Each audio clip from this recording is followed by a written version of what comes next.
Do you or anyone you know have diabetes?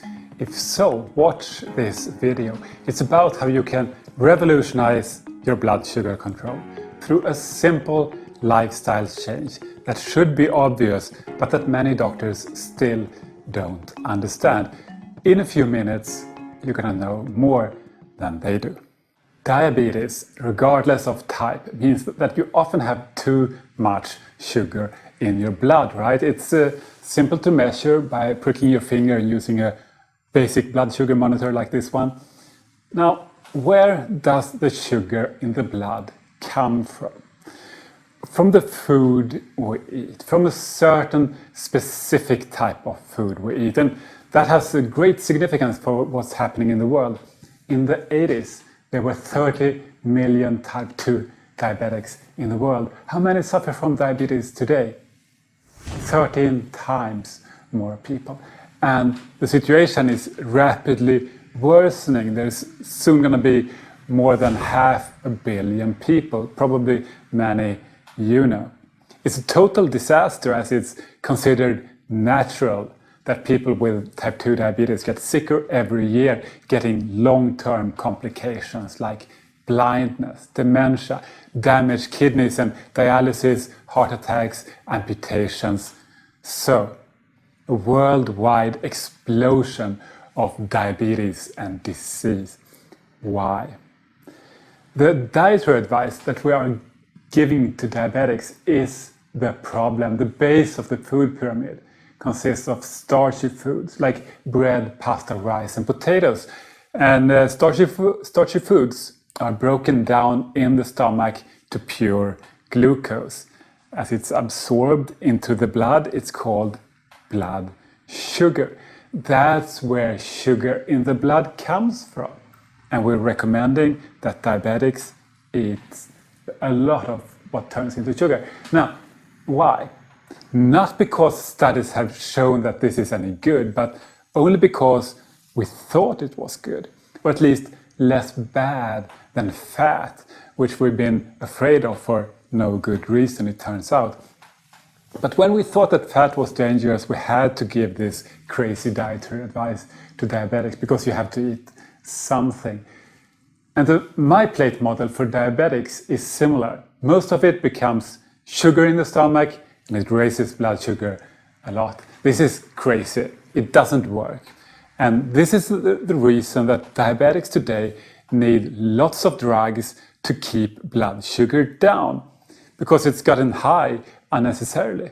Now, when we wake up and realize that it's okay to eat natural fat again, then we can look around and find something that has always worked better.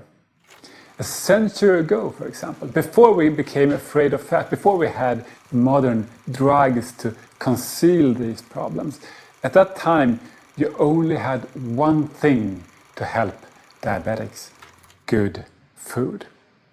Here's an example, a cookbook for diabetics from 1917, and you can Google this title and read it for free online. I'm just going to show you the summary.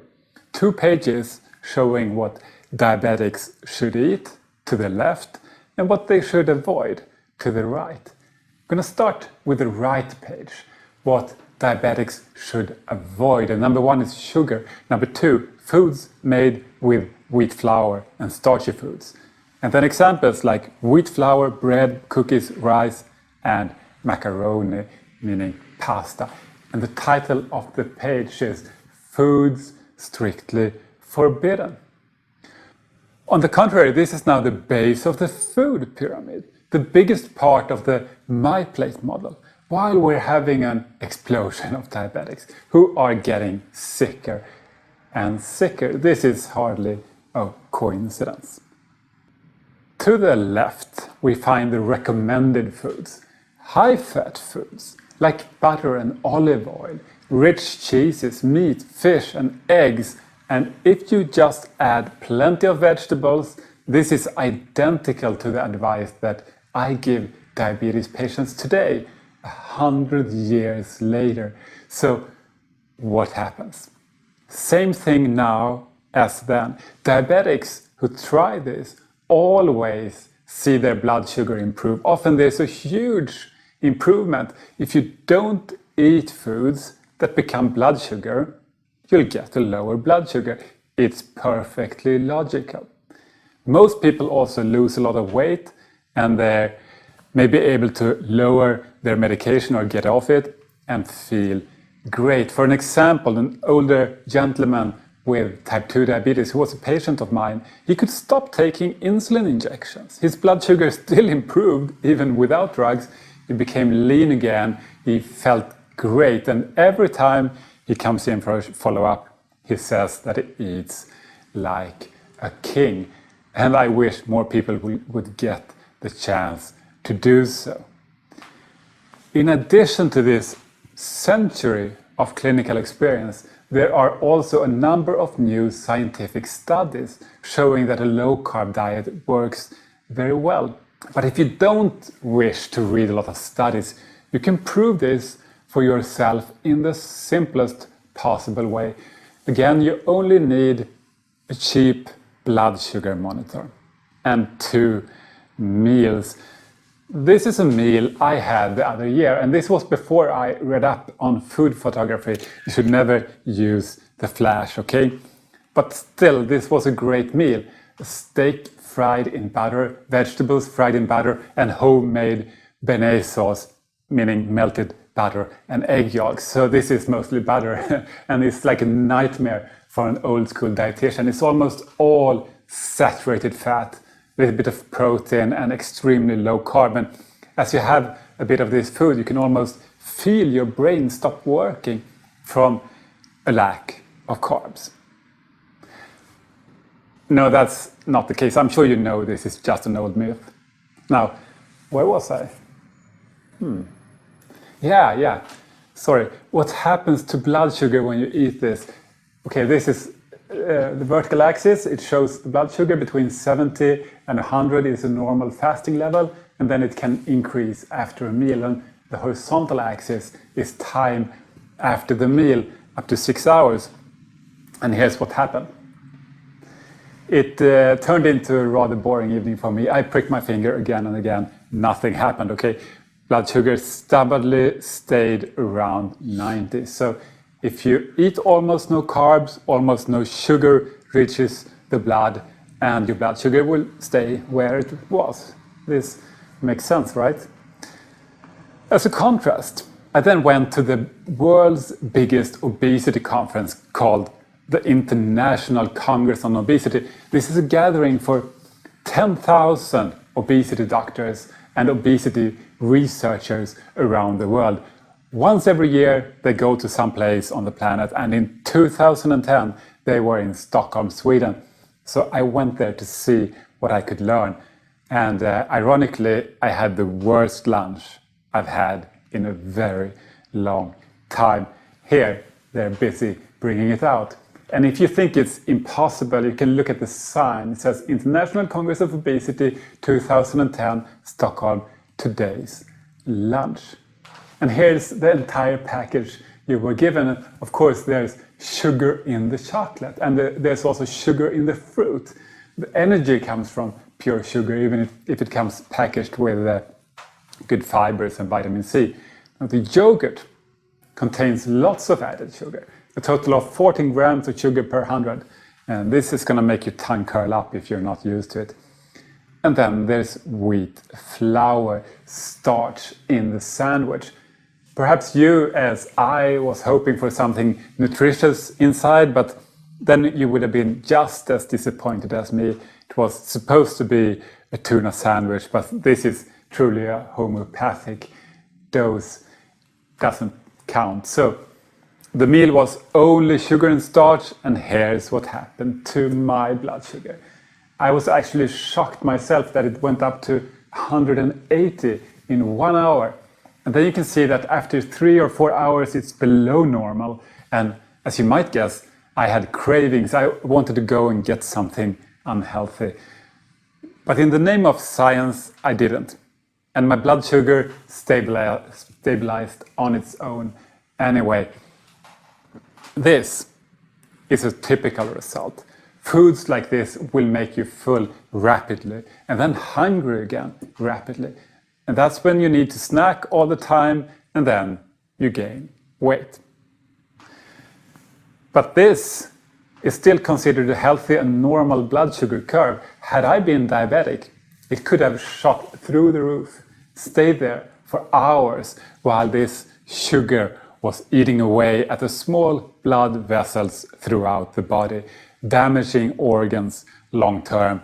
And eventually, a diabetic eating like this could end up blind and amputated.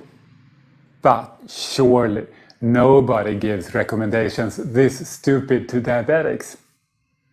Well, actually, they do. Exactly like this. Yogurt is okay, the bread is great, and the apple gives you bonus points. And when you've been this good and craved something, surely you deserve to treat yourself to some chocolate candy once in a while. Let's not become too extreme. As you know, we're always told by the junk food industry to eat a balanced diet with a balanced amount of junk. And then this happens. This is, in practice, what diabetics are advised to eat. Here's a fancy folder with advice that's still given out for free by healthcare providers in my country. You see a lot of fruit, pure sugar. Perhaps not the best for a diabetic, right? In the brochure, they say that foods that raise blood sugar slowly are good. For example, fruit, rice, pasta, potatoes, and bread. Exactly what was strictly forbidden a century ago, and exactly what sends diabetics' blood sugar through the roof. Why are we giving advice that raises blood sugar, and who is giving away these fancy brochures for free? Well, in this case, it's a pharmaceutical company, as it often is. A pharmaceutical company selling drugs to lower blood sugar is giving out dietary advice that raise blood sugar a lot. So diabetics get sicker and they need to take more drugs, while the drug company makes more money. It is filthy. It's conflict of interest, and it should be outlawed. And there is a lesson for all of us in this. Never blindly trust lifestyle advice from a drug company, because why would they give advice that made you healthy? If everybody got well, they would go out of business, right? Drug companies make their money on people who are sick for a long time, preferably for the rest of their lives, and need a lot of drugs every day, like all the diabetics who follow this advice. Unfortunately, there is very little money to be gained from thinking different and producing good, real food instead. I was recently at the world's biggest scientific conference for diabetes research in Vienna, and here drug companies put their products on display. At the conference, 1,300 reports on new scientific studies were presented. The number of studies about not eating carbohydrates that diabetics can't handle, not a single one. And here is the participants' lunch. Now, what's inside the bag? Just like at the obesity conference a few years earlier, and the same thing happened to people's blood sugar. It can feel like total darkness. But there are some bright spots. More and more people are seeing through the nonsense. In Sweden, new official dietary advice for diabetics at least includes a moderate low carbohydrate diet as a recommended first choice for type 2 diabetics.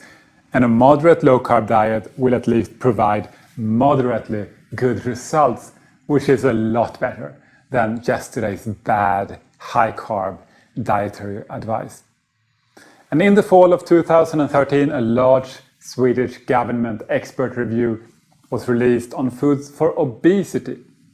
It concluded that a strict low carb diet like LCHF provided the best weight and the best health markers, as long as you follow the advice. Finally, The unnecessary fear of fat that we have lived with for decades is about to melt away. Here's the cover of the magazine Time from 1984, when the fear of fat really caught on. And here's the cover of Time in 2014. Eat Patter. Scientists labeled fat the enemy. Why they were wrong. A Swedish expert on nutrition, Professor Nyström, summarized the situation like this. When all new scientific reports are lined up, the result is clear. Our deeply ingrained fear of fat has no basis, and you don't get fat from fat, just as you don't get green from eating vegetables. No one has more to gain from this new knowledge than the person with diabetes.